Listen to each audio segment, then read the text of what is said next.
Let's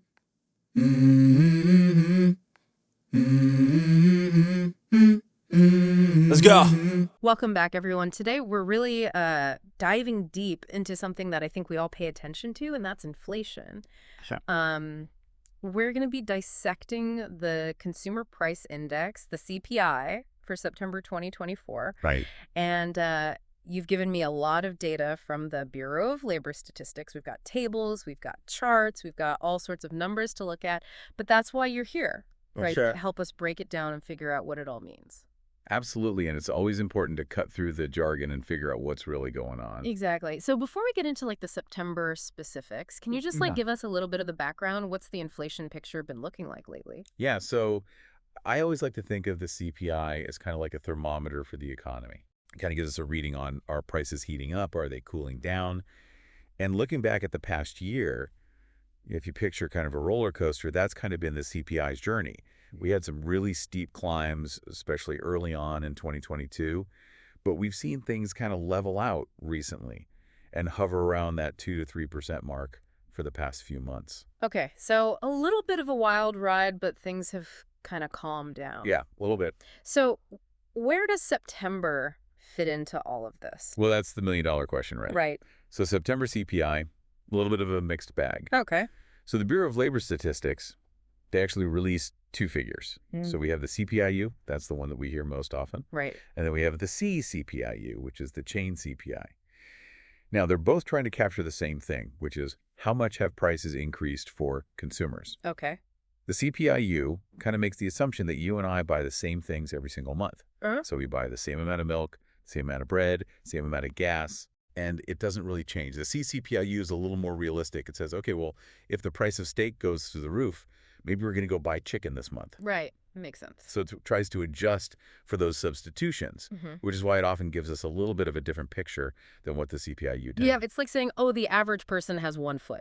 Exactly. Yeah, if you average all the feet together, but it doesn't really work that way. Exactly. Okay, so what did these CPI feet tell us about September?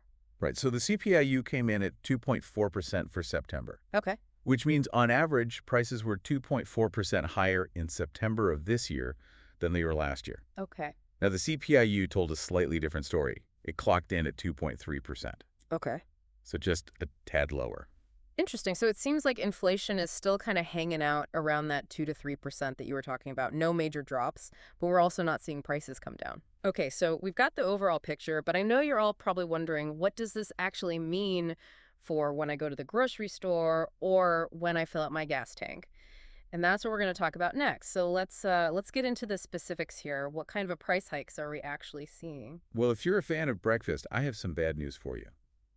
Eggs have actually gone up quite a bit. Yeah, tell me about it. We're seeing double-digit increases compared to last year. Oh, wow. Yeah, I've definitely noticed that at the grocery store. Yeah, and milk prices have been kind of all over the place, too. It's like every time I go to the store, something new is more expensive. But it's not just food, right? No, absolutely not. When we look at this report, we're talking about everything: housing, transportation, medical care, education. And this is where you get into that idea of like a personal inflation rate, right? Right. Because my personal inflation rate would be way higher if I was a construction worker who drove a pickup truck every day. Exactly. It all depends on what you are spending on. Now, this report also breaks things down regionally, geographically. Okay. So depending on where you live, you might be experiencing inflation a little differently. Like if you're in the Northeast, gas prices might be hitting you a little bit harder than someone down south. Okay, that makes sense. And speaking of energy, I know we saw that overall energy prices were down for September. Right. Is that good news or is there more to it? Yeah. So, it might look good at first glance, but if you look at the month-to-month changes, you can start to see a little bit of an upward trend there. Yeah. So we might not be out of the woods yet. So energy prices down, but they might be creeping back up. This is what I like about these deep dives. We really get into the details. Absolutely. So we've talked about what happened in September. We've hinted at what the future might hold.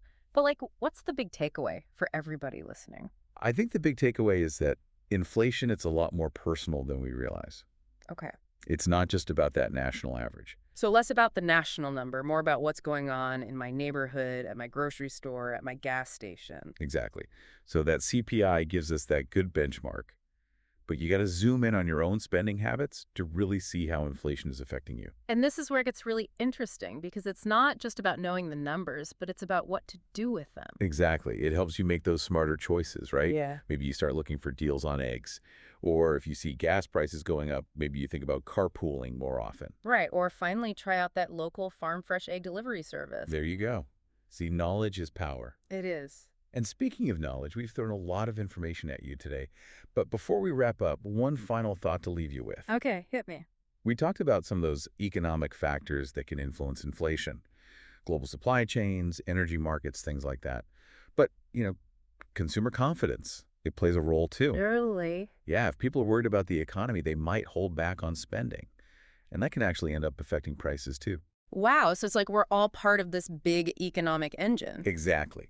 So as you go about your day, think about that. Notice what's going on, not just with prices, but just kind of the overall economic picture. Well, we've given everyone a lot to think about today. We did. Thanks for joining us for this deep dive into the world of inflation, and we'll see you next time.